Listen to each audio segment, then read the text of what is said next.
I'm Sarah, 29 years old, and last month my entire family decided I wasn't worth keeping around. My parents sent a group message saying, "We think it's best you step away for now." My aunt reacted with a thumbs up. I wrote back, "Understood. I'll respect that and step away from the family fun, too." That night, I closed my contribution. At 2:15 a.m., my phone started buzzing. Rita's calls. By sunrise, my dad left a voicemail. What happened? The bank flagged everything. I just replied, "I'm honoring your decision." That was before they realized everything else I had. Before we continue, let me know where you're watching from in the comments. Update, don't forget to like and subscribe if you enjoy stories about families learning hard lessons about appreciation. The Andersons weren't just any family from Chicago. We were the Andersons, a name that carried weight in financial circles across the Midwest. Zero family business, Anderson Wealth Management, had been operating for 3 generations, starting with my grandfather who built it from nothing during the 1970s economic recovery. I grew up watching my father, Michael Anderson, expand what my grandfather had created.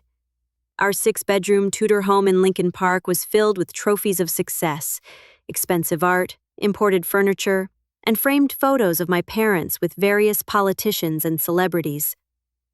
My mother, Catherine, was the perfect corporate wife who hosted dinner parties where deals worth millions were sealed over her famous deep-dish pizza casserole.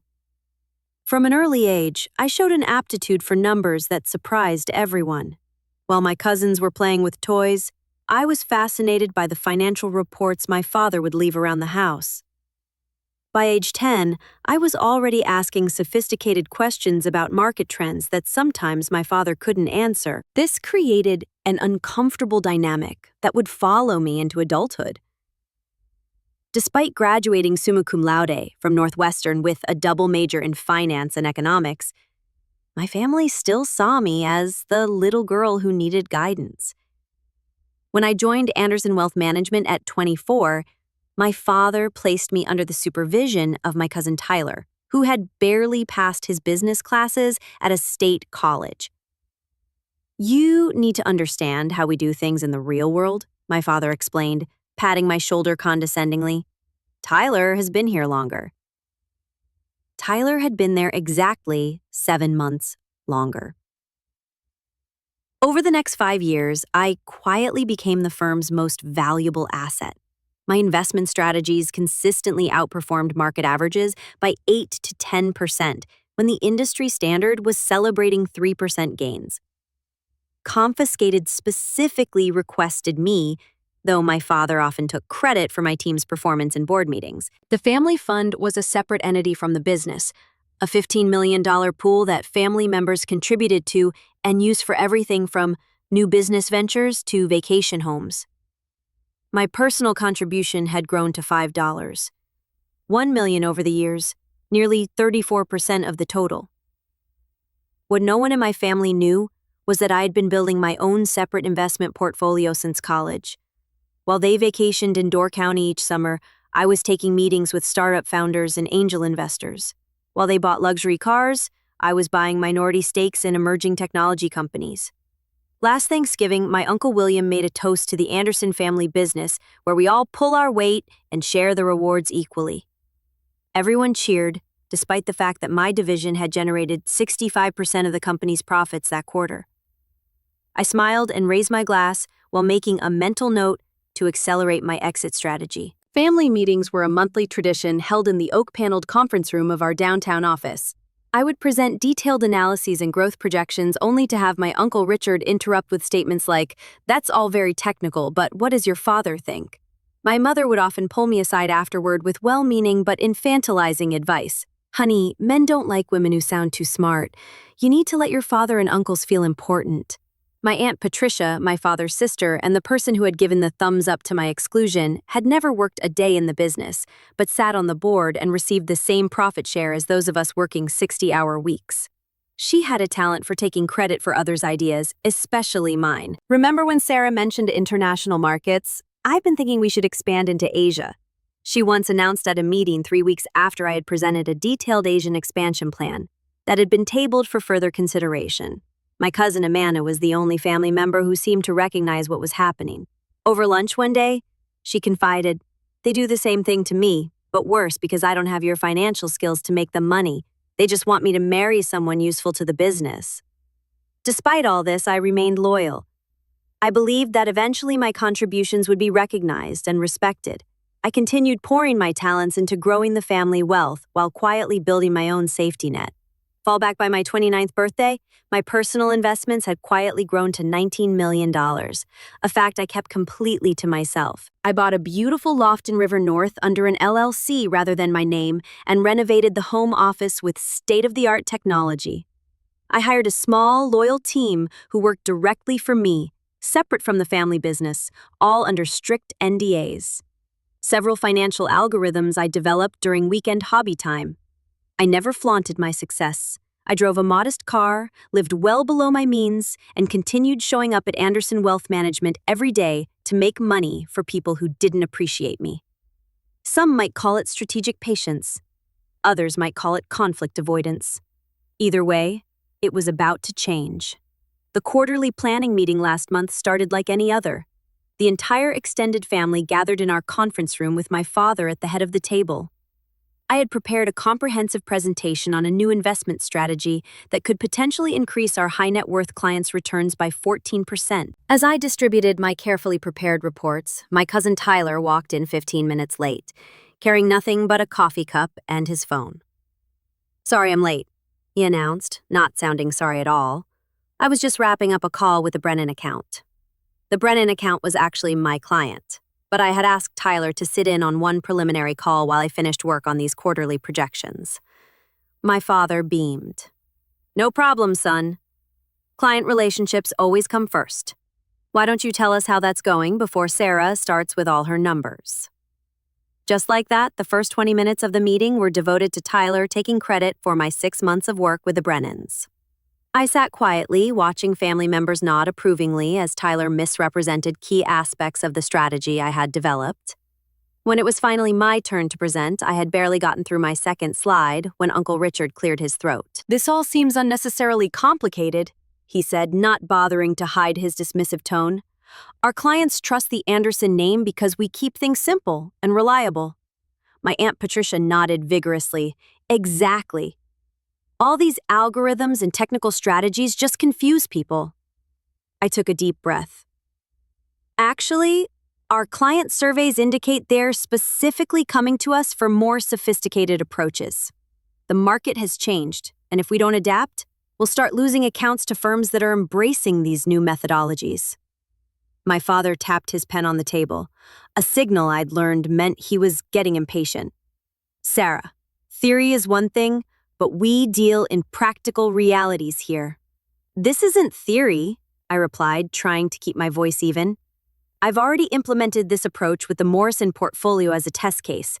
They've seen a 16% return in just one quarter." There was a moment of surprised silence before my father responded. "You implemented this without authorization. That's not how we do things here." I felt heat rising in my cheeks. "I discussed it with you last month. You said to do whatever I thought best with the Morrison account, since it was underperforming." "I certainly didn't authorize a complete strategy overhaul," he replied, though we both knew he had barely listened during that conversation, distracted by a Cubs game on the office television. Tyler jumped in. "I have a simpler approach we could consider." He had nothing prepared, no slides, no data, not even a notepad. Yet for the next 30 minutes, the family listened attentively as he essentially repackaged ideas I had presented last year, with key components missing that would actually make them work. "Now that's the kind of straightforward thinking clients expect from the Anderson name," my father said proudly when Tyler finished. "Let's develop Tyler's approach for next quarter." After the meeting, I tried to speak with my father privately in his office. "Dad, I'm concerned about the direction we're taking. The strategy Tyler proposed has significant gaps that could expose clients to unnecessary risk." My father was checking sports scores on his phone. "Sarah, you're too caught up in the details. This business was built on relationships and instinct, not just numbers and charts." But the numbers and charts are what keep us compliant with regulations and actually growing client wealth, I pointed out. He finally looked up. You know what your problem is? You've never trusted the family way of doing things, always thinking your fancy degree makes you smarter than everyone else. That's not true. I've dedicated my entire career to this family business, and we appreciate that, sweetheart. But sometimes you need to remember that you're still learning how things work in the real world. I was 29 years old, managing over $350 million in client assets, with a track record that had helped triple the firm's value in 5 years. And I was still learning. As I left his office, I overheard my Aunt Patricia talking to my uncle in the break room. Sarah's presentations give me a headache, she was saying. All those charts and big words like she's trying to make the rest of us feel stupid. Michael needs to rein her in. My uncle agreed. The girl doesn't understand our culture. Never has. I quietly stepped away, a cold realization settling in my stomach. I went back to my office and closed the door, sitting in silence as I processed what I just heard. For the first time, I allowed myself to accept what part of me had always known. I would never be fully respected in my family business, no matter what I contributed. That evening, rather than joining the family for our usual post-meeting dinner, I went home to my loft and began reviewing my personal affairs. Han, I confirmed that all my independent business dealings were properly separated from family assets. I checked that my patents and intellectual property were securely in my name alone. I reviewed client contracts to confirm which relationships were legally tied to me personally rather than the firm. I wasn't planning anything specific yet, but something had shifted and I knew I needed to be prepared. The next week brought more subtle slights and dismissals. In a client meeting, my father interrupted my explanation of a tax strategy to translate it to English, essentially oversimplifying my advice to the point of inaccuracy. At a staff training session, Tyler presented one of my risk assessment models as his own creation. My aunt accidentally left me off the email chain for an important family business discussion. Then came the final straw. Alec, I arrived early at the office on Tuesday to prepare for a meeting with our largest client, only to find the meeting had been moved up and was already in progress. Through the glass walls of the conference room, I could see my father, Tyler, and 2 other family members sitting with clients I had worked with for years. I stood frozen in the hallway watching as they showed the clients' presentation slides I had created. As the clients nodded approvingly, my father and Tyler exchanged congratulatory glances. Later that day, I discovered they had also scheduled a strategic planning retreat for the following weekend at my uncle's lake house. Everyone in the family leadership team was invited, except me. That night, I sat in my home office until late, staring at my computer screen but not really seeing it. Years of memories cycled through my mind. All the times my ideas had been dismissed, only to be celebrated when presented by someone else. All the extra hours I'd worked to prove my worth. All the growth I'd created for a family that would never see me as an equal. Enough, I whispered to the empty room. Whatever happened next, I knew I was done being undervalued and overlooked. 3 days later, on Friday afternoon, my phone buzzed with a notification from our family WhatsApp group. My father had created this group 2 years ago as a more efficient way to communicate about business matters, though it had mostly become a place for sharing golf scores and vacation photos. The message from my father read, "After considerable discussion among the senior family members, we think it would be best if Sarah steps away from client management for now. We appreciate her background work, but recent feedback suggests clients respond better to our traditional approach. This isn't permanent, just a chance to realign with the Anderson way of doing things." I stared at the screen, watching as responses started coming in. My Richard, completely agree. Smart move. Aunt Patricia. Cousin Tyler, happy to take over her accounts in the transition. My mother, we only want what's best for everyone. 2 other cousins added their own affirmative responses. No one objected. No one even asked what client feedback they were referring to, which was telling since I managed our client satisfaction surveys and knew our numbers were excellent. I felt an odd sense of calm as I watched this unfold. After years of trying to prove my worth, after all the revenue I had generated, after all the growth I had created for them, this was what it came down to. A group text removing me from my role without even the courtesy of a private conversation first. I waited exactly 17 minutes before responding, during which time several more supportive messages appeared from various family members, including some who had previously claimed to be on my side during office disagreements. Finally, I typed, "Understood. I'll respect that decision and step away from the family fund, too. Wishing everyone continued success." Short, professional, and containing a bombshell they didn't yet understand. I put my phone on silent and placed it face down on my desk. Then I opened my laptop and logged into the banking portal for our family fund. As a major contributor and one of the fund administrators, I had full access to the account. The process was surprisingly simple. A few clicks to initiate the withdrawal of my entire contribution, $5 $1 million, plus the accurate portion of growth attributable to my investments within the fund, which added another $2.3 million. The system asked if I was sure. I was. I then sent a formal email to our family attorney documenting my withdrawal from the fund, citing the section of our family agreement that allowed major contributors to exit with proper notice. Copied myself on a separate email account for records. The family fund had always operated with a liquidity requirement, keeping at least 50% of assets in easily accessible accounts to allow for quick deployment when opportunities arose. This meant that my withdrawal wouldn't bounce due to insufficient liquid assets, but it would immediately and dramatically alter the fund's structure and capacity. Our banking alerts were set to notify all administrators of any transaction over $75,000. I was counting on the fact that most family members, enjoying their Friday evening, wouldn't check those notifications until much later. With that done, I sent another email to my private team informing them of upcoming changes and setting a meeting for Monday morning. And I then went to my home safe and retrieved all the key documents I'd carefully organized over the years: copies of patents, client contracts with my personal service clauses, documentation of my independent business entities, and evidence of which investment strategies were legally mine rather than the firm's.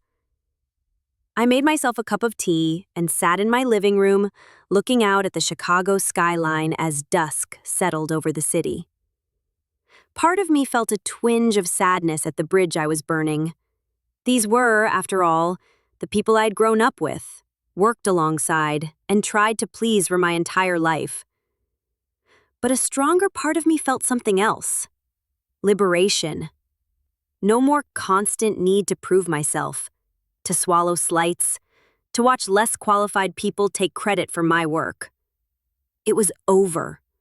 Whatever happened next, I would no longer be the overlooked daughter trying to earn a seat at a table that had been designed to I glanced at it once to see several WhatsApp notifications and texts from various family members, but I didn't read them. Instead, I turned on a movie I'd been wanting to watch, ordered my favorite deep dish pizza, and gave myself permission to enjoy my Friday evening. At exactly 10:47 p.m., my phone rang with my father's specific ringtone. I let it go to voicemail. He called again immediately. And again. On the fourth call, I turned my phone off completely. I slept surprisingly well that night. When I turned my phone back on at 7 a.m. selectively morning, I had to wait several minutes for all the notifications to finish loading. 72 missed calls, 134 text messages, 51 WhatsApp messages, 19 voicemails. I made myself coffee before listening to any of them. The first voice: "Whatever point you're trying to make, this isn't the way. Call me back now." The messages grew increasingly urgent through the night. By the 2:15 a.m. flush, my father's voice had lost its anger and held naked panic. What happened? The bank has flagged everything. The fund is completely frozen due to suspicious activity. You need to call me back right now. The most recent one, from 6:30 a.m., was different. My father's voice was quieter. "You asked me to step away, and I have. I've withdrawn my personal contribution as allowed under Section 7(3) of the Family Fund Agreement. The bank freeze is standard procedure for large transactions and will resolve once they complete their verification process. I've already submitted my documentation to them." Within seconds, my phone rang. She couldn't share specific information, but she did call me Saturday afternoon. Your family is creating quite a scene, she said, a hint of amusement in her voice. Your father has been on the phone with 3 different departments. Your uncle showed up in person and demanded to speak with the bank president. I'm sorry about that, I replied. Don't be, Jessica said. From what I can tell, everything you did was completely by the book. The freeze is just standard protocol when a significant percentage of a large fund is withdrawn suddenly. It's an anti-fraud measure. I know, I said, and I've already submitted all the documentation showing I'm entitled to those funds. Which is why it should be resolved by Monday, she confirmed, though I doubt that will calm them down in the meantime. She wasn't wrong. Through various notifications that kept appearing despite my efforts to mute them, I caught glimpses of the family meltdown. My phone would light up with preview snippets. Uncle Richard. This is sabotage. She can't just... Aunt Patricia. I always said she was too emotional to... Cousin Tyler. What about the Rodriguez deal Then my mama was the only one who sent a different kind of message. Good for you. They never appreciated what you brought to the table. I was careful not to disparage the family business or give any indication of the internal conflict. These were relationships I had built over years. C's also mentioned the possibility of legal action. My Aunt Patricia, who had given the thumbs up to push me out, now sent a long message about how she had always admired my business acumen and felt we needed to support each other as women in finance. Uncle Richard tried a different approach, sending a gruff text suggesting I was overreacting to standard business restructuring and needed to get over my hurt feelings for the good of the family. I prepared for Monday's meeting, meticulously organizing all my documentation and planning my talking points. I wasn't interested in revenge or drama. I simply wanted recognition of my value and respect for my contributions. Sunday night, my home security system alerted me to someone at my door. Through the camera, I saw my father standing there, looking uncharacteristically disheveled. His normally perfectly pressed shirt was wrinkled, and he seemed to have aged years in 2 days. I considered not answering, sticking to my Monday morning timeline, but something in his defeated posture moved me. I opened the door but didn't invite him in. Sarah, he said, his voice strained, the Rodriguez deal falls through tomorrow at 9 a.m. If we don't have the funds, it's $4 million down the drain. I looked at him steadily. That sounds like a business problem that needs a business solution. What does that mean? Undermined, it means I'm willing to help if we're talking business, not family emotions. 9 a.m. tomorrow at my home office as arranged. Ring whoever you want from the family leadership. He looked like he wanted to say more, to push for an immediate resolution, but something in my expression must have told him it would be useless. 9 a.m., he confirmed, then turned and walked back to his car. I closed the door and leaned against it, taking a deep breath. For perhaps the first time in my professional life, my father had come to me in need rather than the other way around. Tomorrow would be a new kind of family meeting, one where I set the terms. At precisely 8:59 the next morning, I opened my front door. My father stood at the front of the group with the others arranged behind him like some sort of family business army. Their expressions ranged from my father's tense determination to Tyler's poorly concealed hostility to Aunt Patricia's sudden attempt at warmth. Come in, I said, simply stepping aside. They filed into my home, some of them looking around with obvious surprise at my tastefully appointed loft. I had never invited family to my personal space before, and I could see them reassessing things as they noted the original artwork and high-end furnishings. The dining room is set up for our meeting, I directed, leading them through the hallway. As they took seats around my table, I remained standing at the head, a position my father typically occupied in family meetings. He noticed this immediately, but said nothing as he took a chair to my right. Coffee? I offered, maintaining a professional demeanor. A few mumbled acceptances, and I calmly poured cups before taking my place at the head of the table. The silence stretched for a moment before my father cleared his throat. Sarah, we're here to resolve this situation quickly. The Rodriguez deal, I raised my hand, cutting him off, a gesture he had used countless times on me. Before we discuss any specific deals, we need to address the larger situation. I've withdrawn my contribution from the family fund, as is my right. The bank has confirmed the transaction is proper and the freeze should be lifted by noon today. This is ridiculous, Uncle Richard burst out. You're holding the family hostage over what? A bruised ego because we suggested you take a different role? I turned to him with a calm I didn't entirely feel. This isn't about ego, Uncle Richard. This is about value and respect. Flames for 5 years. I've generated consistent returns above market average. My division has brought in 65% of company profits. My client satisfaction ratings are the highest in the firm. Yet, I was removed from client management via group text without discussion, based on claimed feedback that doesn't exist. We were going to discuss it in detail at the retreat, Aunt Patricia interjected, her voice honey-sweet. The retreat I wasn't invited to, I pointed out. That was an oversight, my father said quickly. Tyler snorted. Come on, Sarah, unnamed are making a mountain out of a molehill.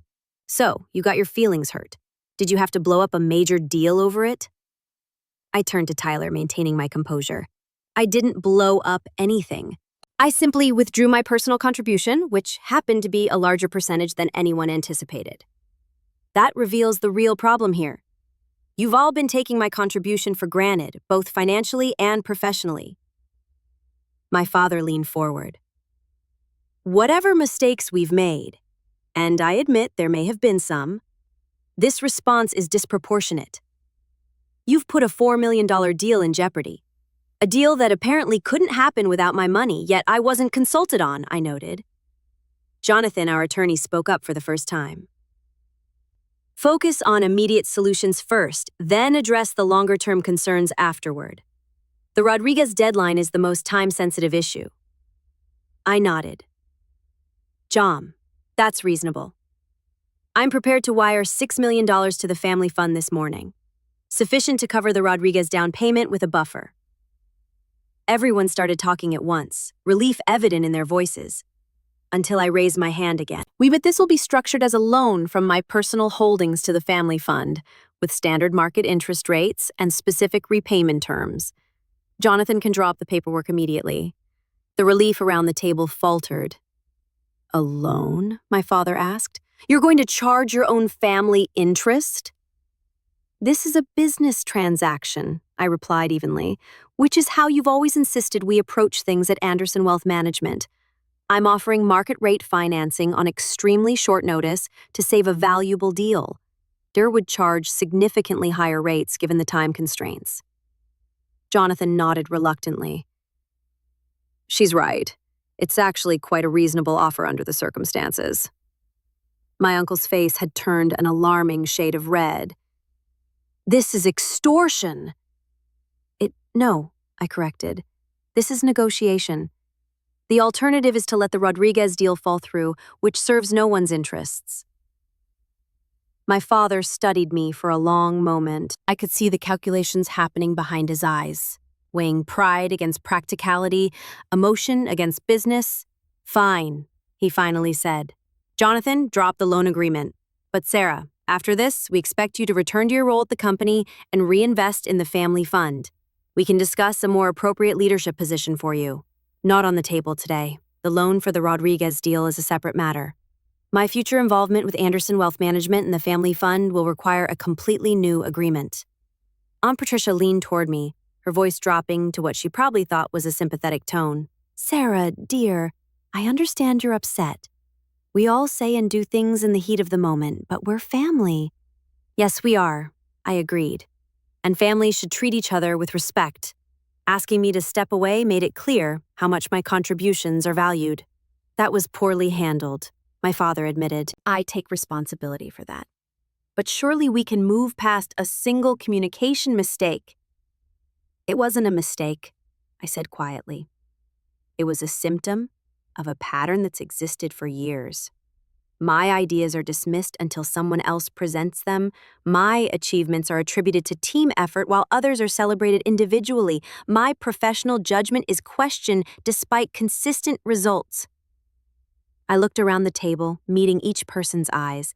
I've brought millions in profit to this family, and in return, I've been treated as an afterthought. That ends today.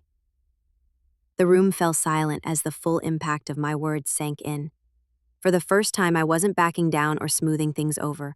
I wasn't accepting a pat on the head and a promise to do better next time. Finally, Tyler broke Civ's laugh. This is all very dramatic, but let's be realistic. You need the Anderson name and connections as much as we need your number crunching. Kay, where exactly do you think you're going to go?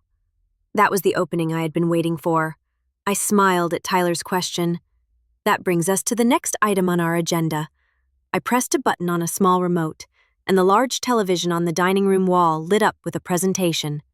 The first slide showed a logo I had designed myself, Sarah Anderson Capital Management. I've been operating my own investment firm as a separate entity for the past 3 years, I explained, advancing to the next slide, which showed impressive growth charts. My personal clients have enjoyed average returns of 19% compared to the 10% at Anderson Wealth Management. The shocked expressions around the table gave me a satisfaction I tried not to show. That's not possible, my father said. You've been working full-time at our firm. When would you have had time to run another business? Evenings, weekends, the vacation days I never took, I replied. While everyone else was at the lake house or on European trips, I was building something of my own. Uncle Richard's face had moved from red to nearly purple. This is a violation of your employment contract. You can't compete with the family business. I slid a document across the table to Jonathan. Nickel American contract specifically allows for personal investment activities as long as they don't directly solicit Anderson Wealth Management clients. I've adhered to that completely.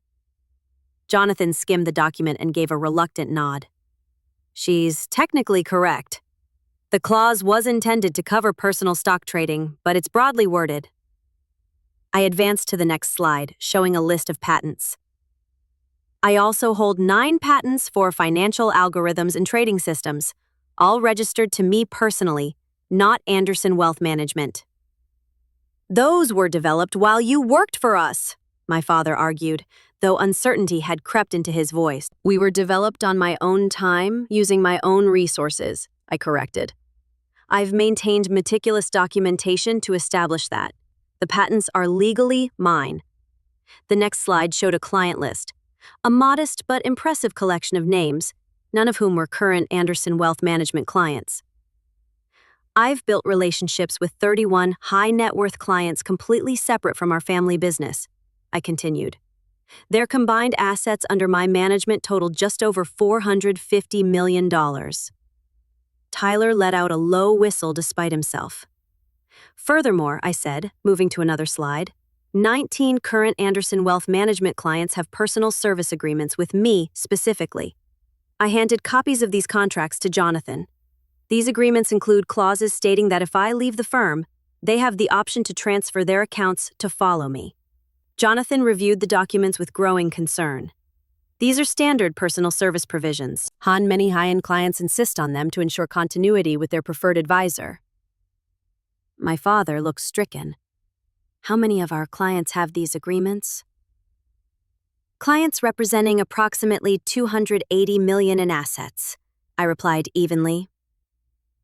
The room fell silent again as everyone processed the implications.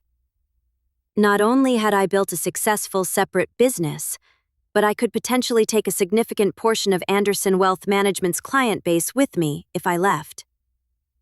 When did you plan all this? My aunt asked, her false warmth completely gone now. I didn't plan it as a strategy against the family, I said honestly. I started building my separate business because I realized years ago that no matter what I contributed, I would never be fully respected at Anderson Wealth Management. It was self-preservation, not sabotage. I advanced to one final slide, showing a comparison between Anderson Wealth Management's performance and my own firm's results over the past 3 years. The difference was stark. I'm not sharing this to hurt anyone, I said, softening my tone slightly. I'm sharing it to demonstrate that I've earned the right to be taken seriously. I'm not asking for special treatment. I'm asking for the recognition my results deserve. My father stared at the screen, then back at me. For the first time in my professional life, I saw something new in his eyes. Respect. tinged with regret. "What do you want, Sarah?" he asked quietly. "First, we complete the loan agreement for the Rodriguez deal to address the immediate need," I replied. "Second, I take a 1-month leave of absence from Anderson Wealth Management to give everyone time to consider next steps. Third, we reconvene in 30 days to discuss either my return under new terms or my formal departure and the transition of my clients." I looked around the table. "Those are my non-negotiable terms." Jonathan spoke up. "Position perspective, these are reasonable requests given the circumstances. I would advise accepting them." Uncle Richard looked like he wanted to argue further, but my father raised a hand to silence him, a gesture I had seen countless times in family meetings, but never directed at one of the senior members. "We accept your terms," my father said. "Jonathan will draw up the loan agreement immediately and will formalize your leave of absence today." Tyler started to protest, but my father cut him off. "Enough, Tyler. The situation has changed and we need to adapt." As Jonathan began drafting the loan document on his laptop, an uncomfortable silence fell over the room. I could see various family members processing the new reality, a reality where I held significant power they hadn't known existed. Aunt Patricia, ever the political weather vane, was the first to adjust her approach. "Sarah, I've always said you were the most talented financial mind in the family. I look forward to seeing what role you might take when you return." The insincerity was almost comical, but I simply nodded politely. Within an hour, the loan agreement was finalized. I signed the document and initiated the transfer immediately. The Rodriguez deal would proceed, saving the family from an embarrassing and costly failure. As everyone prepared to leave, my father lingered behind. When we were alone, he looked around my home with new eyes, taking in the success I had built independently. "I underestimated you," he said finally. "I've been doing it your entire life, haven't I?" I didn't answer directly. "The family meeting in 30 days will be an opportunity for a fresh start, one way or another." He nodded, looking suddenly older and very tired. "For what it's worth, I'm proud of you, even if I haven't shown it." "Thank you," I said, and meant it, but I needed that recognition years ago, not after I forced your hand. "My action program." At the door, he paused. "Your grandfather would have been impressed. He valued results and determination above everything else." After everyone left, I sat alone in my dining room looking at the remnants of the meeting. Coffee cups, scattered papers, the lingering tension in the air. For years, I had imagined a confrontation where I finally stood up for myself. But the reality had been both more clinical and more emotional than I had anticipated. I wasn't naive enough to think one meeting had solved everything. The next 30 days would be a critical period of adjustment for everyone, myself included. But for the first time in my professional life, I had negotiated from a position of strength rather than hoping for recognition that never came. Whatever happened next, the dynamics had been permanently altered. I had finally claimed my own value, and no one, not even my father, could dismiss it any longer. The 30 days of my leave passed more quickly than I expected. I focused on my independent business, working with my small team to prepare for any outcome of the upcoming family meeting.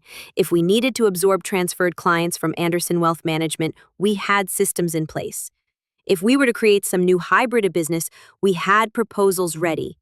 I also took time for myself, hiking in Wisconsin's Kettle Moraine on weekends, having dinners with non-family friends, and even dating a bit, something I had neglected while building my parallel career.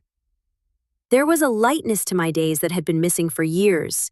The weight of constantly seeking approval had lifted from my shoulders. My cousin Amanda and I met for coffee several times. Away from the family dynamics, she shared her own frustrations and aspirations. She had a journalism degree she'd never been allowed to use, as the family had pushed her into the marketing department at Anderson Wealth Management. "Watching you stand up to them gave me courage," she told me during one of our conversations. "I've started interviewing with news outlets. I haven't told anyone else yet.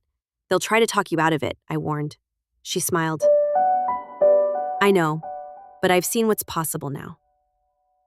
I received occasional updates from Jonathan about the family business. The loan had saved the Rodriguez deal, which was proceeding smoothly. My father had implemented some of my proposed strategies with positive early results. Several family members had been making overtures through Jonathan, testing the waters for the upcoming meeting. When the day finally arrived, I chose a neutral location, a private room at an upscale Chicago restaurant, rather than either my home or the family offices.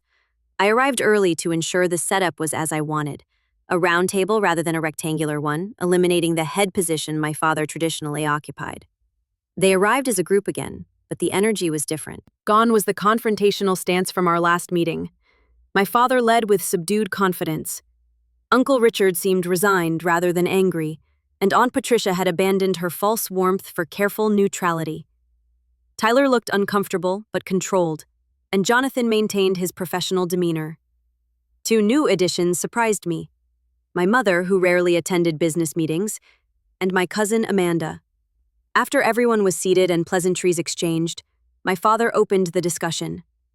"Sarah, over the past month, we've had time to consider the situation carefully. The family and the business have benefited from your contributions in ways we failed to fully recognize. We would like to propose a new arrangement that we believe acknowledges your value while preserving the family legacy we all care about." He nodded to Jonathan, who distributed folders to everyone at the table. "We're proposing a reshelf management," my father continued. "The creation of a new division, Anderson Capital Management, with you as president and CEO. This division would have autonomy over investment strategies and client relationships with its own profit-sharing structure, separate from the traditional family pool." I opened the folder and reviewed the proposal as he spoke. The terms were surprisingly favorable: a significant ownership stake, decision-making authority, and compensation tied directly to performance. Additionally, my father said, we're proposing changes to the family fund structure. Each contributor would have proportional voting rights based on their investment, rather than the current system where all family members have equal say regardless of contribution. This was a major concession, a direct acknowledgement of the power imbalance that had existed. "What about my existing independent business?" I asked. "We're proposing a merger," Jonathan explained. "Your clients and patents would be incorporated into the new division with specific protections for your intellectual property rights. All client service agreements would remain intact, with you as the primary advisor." I considered the proposal carefully. And leadership succession? The same issues could arise again in the future. My father nodded. The restructuring includes a merit-based succession plan for all divisions. Leadership positions will be determined by performance metrics and client outcomes, not seniority or family politics. It was a comprehensive proposal, addressing most of my concerns. The family had clearly done serious work during my absence. "I'll need time to review the details," I said. "Of course," my father agreed. "We're not expecting an immediate decision." Uncle Richard, who had been uncharacteristically quiet, spoke up. "I want to acknowledge something, Sarah. I've been dismissive of your approaches because they weren't how we've traditionally done things. Han, the results speak for themselves, and I was wrong to resist change that clearly benefits our clients." Coming from my uncle, this was the equivalent of moving mountains. Aunt Patricia added, "The family business needs to evolve. Your generation brings perspectives we need to embrace, not resist." Tyler shifted uncomfortably before adding, "I've learned a lot reviewing your client strategies over the past month. There's a depth to your approach that I hadn't fully appreciated." These admissions, while clearly difficult for them, showed a significant shift in the family dynamic. My mother reached across the table and squeezed my hand briefly, a simple gesture of support that meant more than she probably realized. "I appreciate everyone's willingness to reconsider our working relationship," I said carefully. "I'll review the proposal and respond within a week." As the meeting concluded, Amanda caught my eye with a small smile of encouragement. Whatever I decided, I knew I had at least one family member who understood what this moment meant. The days that followed involved careful analysis of the proposal with my team and independent legal counsel. There were negotiations on specific terms, clarifications of authority boundaries, and detailed discussions about the integration of my existing business. In the end, I accepted a modified version of the family's proposal. The new division was established. My independent business was merged in, and I took on a leadership role that reflected my contributions. My personal investments returned to the family fund, but under the new voting structure that ensured my voice would be proportional to my contribution. The transition wasn't perfect. Old habits occasionally resurfaced, my father instinctively trying to override decisions, Tyler taking credit in client meetings, Aunt Patricia making subtle, undermining comments. But now, there were structures in place to address these issues, and more importantly, I had proven my willingness to walk away if necessary. Over the following year, Anderson Capital Management outperformed every other division of the family business. New clients were attracted by our innovative approaches, and existing clients benefited from enhanced returns. My cousin Amanda eventually left to pursue her journalism passion, with my full support and a small investment from me in her freelance career. Family dynamics shifted gradually. My father and I developed a new relationship based on mutual professional respect, rather than the parent-child dynamic that had undermined us for years. Some family members adapted better than others, but all recognized that the business was stronger for the changes we had implemented. One evening, nearly a year after the group message that had triggered everything, my father and I were working late reviewing quarterly results. "I've been thinking about your grandfather lately," he said unexpectedly. When he handed the business to me, he said something I didn't understand at the time. He said, "The best legacy isn't preservation, it's evolution." I think I finally understand what he meant. I looked at my father thoughtfully. Evolution is harder than preservation.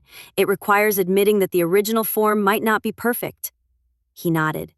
Pride makes that difficult. I was so focused on maintaining what he built that I resisted changes that would have made it better. He smiled slightly, even when those changes committed to its success. "It's never too late to evolve," I said. The journey from being undervalued to being respected hadn't come easily. Required me to build leverage, to be willing to walk away, and ultimately to force a confrontation I would have preferred to avoid. But the outcome wasn't just better for me, it was better for the entire family and the business we had all dedicated ourselves to. The most valuable lesson wasn't about finance or business strategy. It was simpler and more universal. Respect isn't given freely. It must sometimes be claimed. Worth isn't determined by others' recognition of it, but by your own knowledge of your value and your willingness to stand firm in that knowledge. Have you ever had to take a dramatic stand to make people recognize your value? I'd love to hear your stories in the comments below. If this resonated with you, please like and subscribe for more stories about finding your voice and standing your ground. And don't forget to share with someone who might need a reminder of their own worth today. Thank you for listening, and remember, sometimes the most powerful thing you can do is simply honor your own value, even when others don't yet see it.